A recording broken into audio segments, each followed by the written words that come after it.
나 자신을 못 믿더라도 이 블록체인 안에 있는 NFT화된 작품의 레코딩은 신뢰할 수 있다라는 거죠. NFT라는 블록체인의 신뢰 구조를 바탕으로 한 자산화가 가능한 개념이 도입이 되면서 그 디지털 작품에 대한 소유권이죠.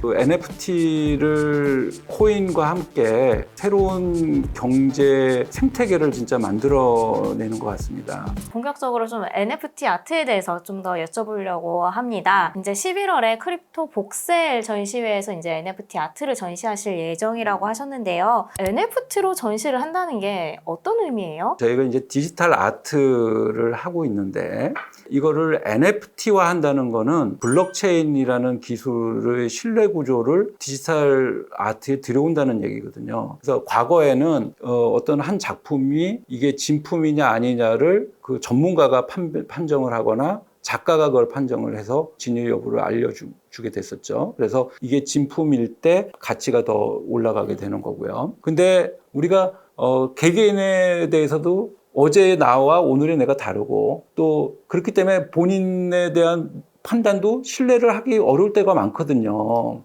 네, 맞아요. 네. 그게 우리가 인간이 가지고 있는 어떤 생명체로서의 단점이자 장점이 되기도 하고요. 하지만 그 블록체인이라는 디지털 신뢰 구조는 사람들이 그렇게 믿는 거예요. 심지어는 나 자신을 못 믿더라도 이 블록체인 안에 있는 NFT화된 작품의 레코딩은 모든 사람들이 그 레코딩에 대해서 신뢰할 수 있다라는 거죠. 디지털 작품 무한 복제가 되다 보니까 콜렉터블 아이템으로서의 기능이 없는 거예요. 무한 복제가 되다 보니까 희소성이 없는 거죠. 희소성이 제로가 되니까 판매나 거래가 이루어질 수가 없는 그런 형태가 되는 거였다는 거죠. 디지털 아트는. 근데 NFT화가 되면서 어떤 희소성의 어떤 가치를 거기다 부여를 하게 되고 그러다 보니까 그 희소성은 결국은 콜렉터블 아이템의 기능을 부여가 되게 되는 거죠. 그래서 그 콜렉터블 아이템이 되다 보면은 결국 이제 거래가 일어나고 거래에는 결국 이제 자본이 투입이 되고 그 자본이 투입이 되다 보면 나중에 산업이 되고 이제 이런 구조를 갖게 되는 현상을 우리가 보게 되는데 저도 그래서 디지털 작품을 해서 제 작품을 소유하고 싶은 분들한테 그 소유의 어떤 그 기쁨을 가질 수 있게끔 해드리기 위해서 NFT화한 작품의 형태로 메타버스에서 전시를 이제 하게 되고 NFT화된 그 작품을 선물을 드릴 수 있는 그런 어떤 그 이벤트도 하나 마련해 보려고 지금 준비하고 있습니다. 아, 네네. 그러면 디지털 아트가 이제 과거에는 판매나 거래나 이런 거에 한계가 좀 있었는데 NFT가 그 길을 활짝 열어준 거라고 볼 수 있겠네요. 네, 그러면 윤화 프로젝트 경우에는 NFT 아트를 하시게 된 계기가 있으실까요? 사실 이제 그 디지털 작품들은 무한 복제가 가능하기 때문에 결국은 이제 소유권을 주장하기가 어려운 그 단점이 있습니다. 그래서 이거를 산업화시키고 또 작가들이 그걸 통해서 어떤 부를 창출할 수 있는 기회가 원천적으로 막혀 있었던 거죠. 근데 NFT라는 블록체인의 신뢰 구조를 바탕으로 한 자산화가 가능한 개념이 도입이 되면서 그 디지털 작품에 대한 소유권이죠. 디지털 작품 자체는 무한히 복제가 되고 무한 복제된 걸 다 여러 사람들이 다 가지고 수 있지만은 그 자체에 대한 소유권은 그 NFT화된 소유권을 가진 사람만이 그거를 주장할 수 있게 돼 있는 이제 구조가 되는 거잖아요. 그러다 보니까 콜렉터블 아이템으로서의 기능을 가지고 있다는 거. 그리고 이 소유와 감상을 분리할 수 있다라는 그런 아주 굉장히 쿨한 개념인 것 같더라고요. 그러니까 내가 이렇게 예전에는 내 방에서만 이렇게 갖다 놓고 나 혼자만 이런 게 아니라 감상은 다 하되 그 작품에 대한 소유권은 내가 갖는다. 이게 바로 소유와 감상의 분리라고 저는 그 개념을 이해하고 있는데 그런 개념을 새로운 개념을 이렇게 만들어냈다는 게 참 인간의 상상력의 위대함이죠. 그 개념이 너무 쿨해가지고 내가 이거 해야 되겠다는 생각이 딱 했었죠. 근데 불과 몇 달 만에 사실 비플이라는 그 작가의 작품이 크리스티 경매인가에서 700억의 경매가 됐다는 게 이제 나오면서 누구나도 다 이제 NFT 너무 흔한 단어와 보편화된 개념이 됐죠. 빨리 이거를 계속 좀 제가 더 해야겠다는 생각이 들어가지고 사실 이쪽을 더 그래서 집중적으로 NFT에 몰입을 해서 작업을 하는 것으로 이제 하게 됐습니다. 그러면 지금은 이제 작품 활동을 하시는 모든 디지털 아트를 NFT화 하시나요? 그 NFT화라는 개념은 네. 자기가 이거를 작품을 만든 거를 어떤 마켓플레이스에 네. 그 블록체인 안에다 이걸 집어넣는 거죠. 네. 그래서 토큰의 형태로 이렇게 이제 만들어내는 것을 이제 NFT라고 그러는데, 그거는 결국 이거를 거래를 유발하겠다라는 그 전제가 배경이 되는 겁니다. 네. 거래를 목적으로 하는 작품에 한해서는 이제 NFT를 지금 하고 있고요. 네. 아직은 네. 그 NFT의 거래가 굉장히 편하게 이렇게 할 수 있게 돼 있지는 않습니다. 쿠팡이라든지 뭐 네이버 쇼핑이라든지 그런 데는 뭐 우리가 카드 집어넣고 구매하고 이런 것들이 쉽게 돼 있고, 인터넷으로 주문하고 다음날 하면 배송받고 네. 뭐 이렇게 돼 있지만은 NFT는 사실 그렇게 돼 있지는 않아요. 그래서 그 NFT 거래로 들어가는 데까지만 해도 몇 가지의 스텝이 필요하고, 코인, 네. 이제 뭐 이더리움이나 여러 가지 그 거래가 가능한 코인을 구입하는 절차서부터 시작을 해야 되기 때문에 일반적으로 젊은 분들이 좀 많이 하게 되고, 그러다 보니까 좋아하는 작품들도 그런 분들이 콜렉터블 아이템으로 할 수 있는 작품들이 주로 대다수를 이루고 있습니다. 네, 맞아요. NFT 작품 같은 경우에는 이제 저도 몇 번 사보려고 시도를 했는데 이 절차가 복잡하고 좀 어렵더라고요. 이게 네. 뭔가 요즘은 클릭 한 번으로 뭔가 쇼핑을 하시는데 네네네. NFT는 아직은 클릭 한 번으로 하기는 10번 어려워서. 가져도 안 됩니다. 아마 이제 조만간 그런 것들이 네. 어차피 그런 이제 기술적인 부분들이기 때문에 또 법규나 이런 것들이 조금 보완이 되고, 네. 아무래도 이제 코인 거래나 이런 것들도 아직은 이제 좀 법의 사각지대에 놓여 있는 부분들이 좀 많거든요. 네. 그러다 보니까 이게 활성화되기가 좀 쉽지 않은 부분들이 있어서 NFT 거래도 그 기술에 좀 쉽게 적응할 수 있는 사람들만 하다 보니까 네. 이거 일종의 이것도 부의 편중이 되는 거예요. 맞아요. 그런 기술에 익숙하고 이런 사람들이 상대적으로 부를 축적할 수 있는 기회가 많아지니까 그런 부분들에서 좀 더 우리가 기술을 좀 더 보편화시키고 평균적인 사람들이 사용할 수 있는 기술로 발전시킬 필요가 있다, 이렇게 개인적으로 생각합니다. 디지털 아트, NFT 아트에 대해서 설명을 해주셨는데요. 네.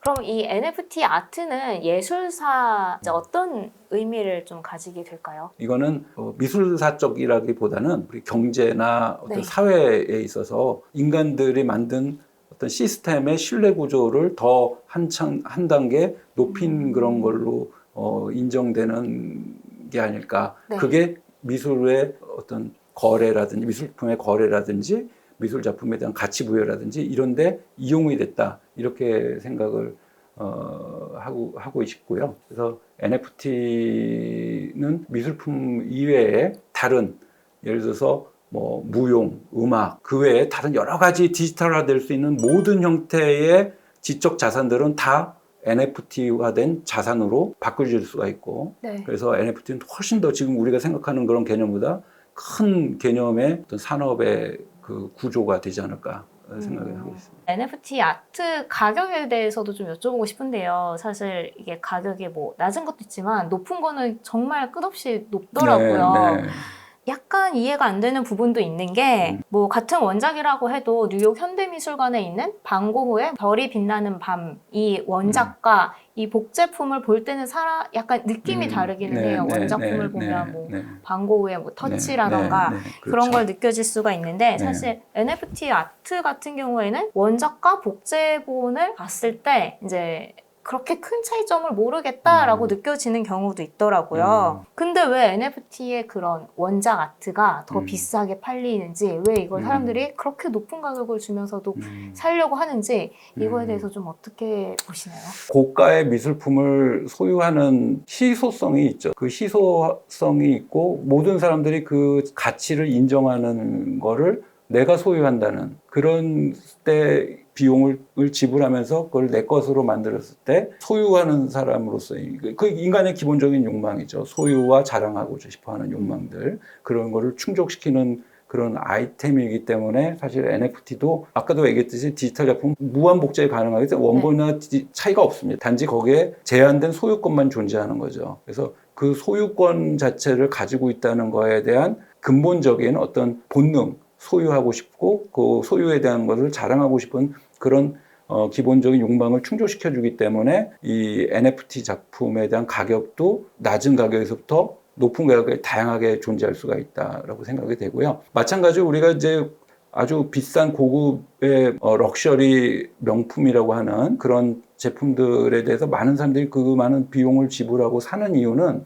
거기에 뭐 여러 가지 뭐 요소들이 있겠지만은 어쨌든 그거를 유명한 백을 들고 딱 나왔을 때 누군가가 그걸 알아보고 네.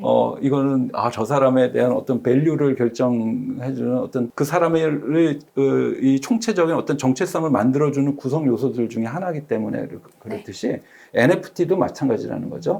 그 디지털 시대의 디지털 아이덴티티를 형성해주는 그런 요소로 이게 NFT가 사용되기 때문에 가격도 비싼 가격이 형성이 되는 거고요. 반고의 작품에서 느끼는 그런 어떤 독특함, 어떤 경외심 뭐 이런 거는 사실 그 작품이 어디에 걸려 있느냐, 또 어떻게 또 유일한 작품이고 또 많은 사람들이 그걸 어떻게 보느냐, 또 거기까지 내가 가서 힘들게 비행기 타고 가서 봤을 때 그런 그 모든 것들이 다 합쳐져 가지고 만들어내는 어떤 그 순간의 감동이거든요. 네. 그러다 보니까 뭐 집에서 그냥 디지털 화면에서 보는 거하고는 당연히 다를 수밖에 없고 그런 측면에서 보면은 이 기존의 전통적인 미술이 가지고 있는 미술이 주는 감동하고는 또 다른 의미의 어떤 그 디지털 작품은 감동을 줄 수밖에 없다 이렇게 생각을 하고 있습니다. 유나 프로젝트 작가님께서 NFT 아트 작품 활동을 하실 때랑 아니면 이제 그 기존의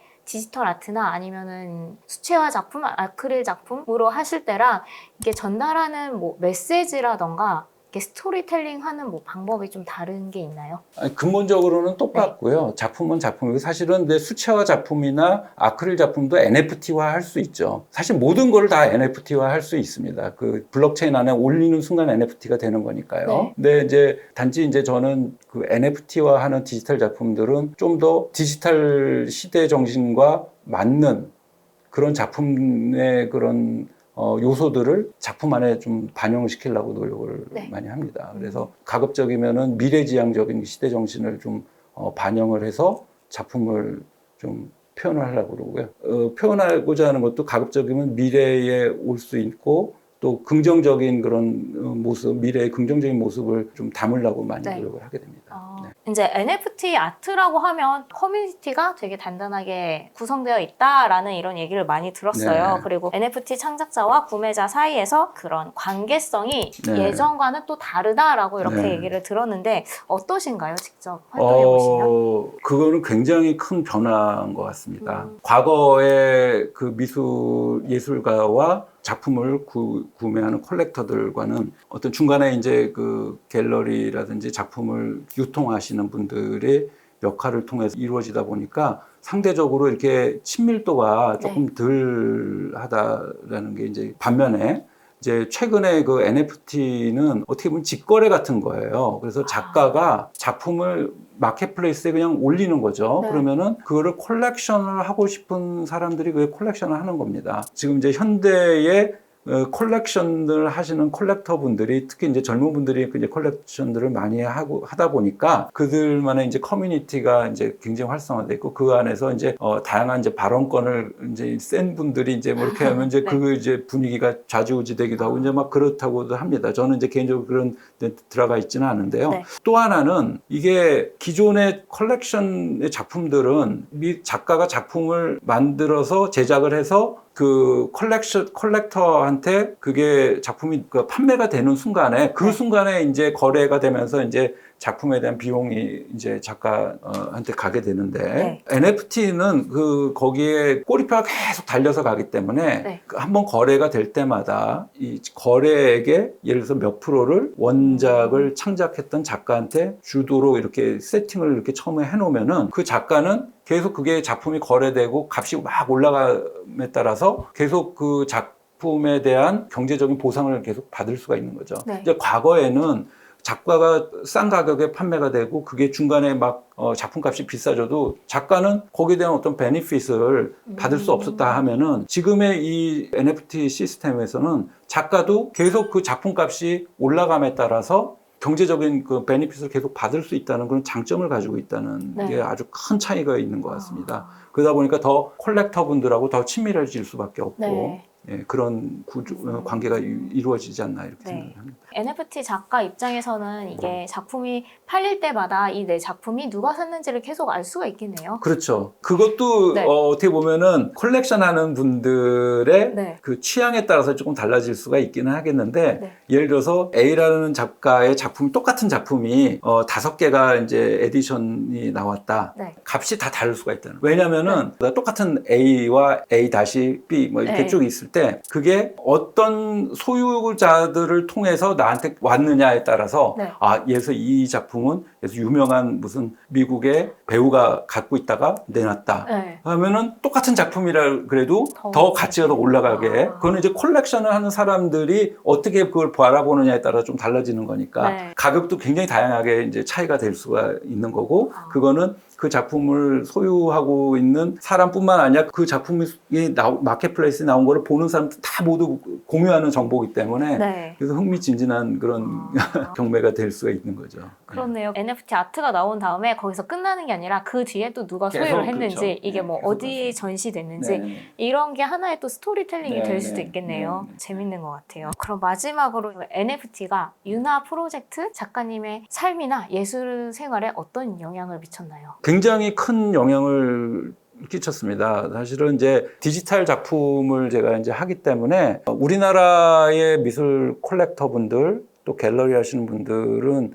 상대적으로 미국이나 뭐 이런 데에 계시는 분들보다도 조금 더 약간 보수적이세요. 미술 작품을 보는 시각들이. 그러다 보니까 이제 제 작품에 대해서 좀 낯설어 하시는 경향들이 상당히 많았거든요. 네. 그 디지털 작품에 이제 NFT라는 개념이 들어오면서 이제 많은 분들이 디지털 작품에 대한 가치를 다시 한번 좀 생각을 하게 되는 거죠. 그래서 지금은 뭐 제가 이 디지털 작업을 하는 거에 대해서 이렇게 부정적으로 보는 시각은 없습니다. 그리고 앞으로는 더 이 디지털 작품의 밸류가 더 올라갈 거로 저는 생각을 하고 있고요. 그렇게 되면은 이제 NFT의 탄생과 함께 네. 초창기에 활동했던 작가로서 의미 있는 활동이 되지 않았나 네. 이렇게 좀 생각을 하고 있습니다. 네, 네. 알겠습니다. 오늘 윤화 프로젝트 작가님을 모시고 NFT 아트에 대해서 얘기를 나눠봤는데요. NFT 아트도 되게 다양하고 재미있는 이런 세계인 것 같아요. 네. 오늘 좋은 말씀 감사드리고요. 시간 내주셔서 감사합니다. 네, 불러주셔서 감사합니다. 네, 감사합니다. 감사합니다.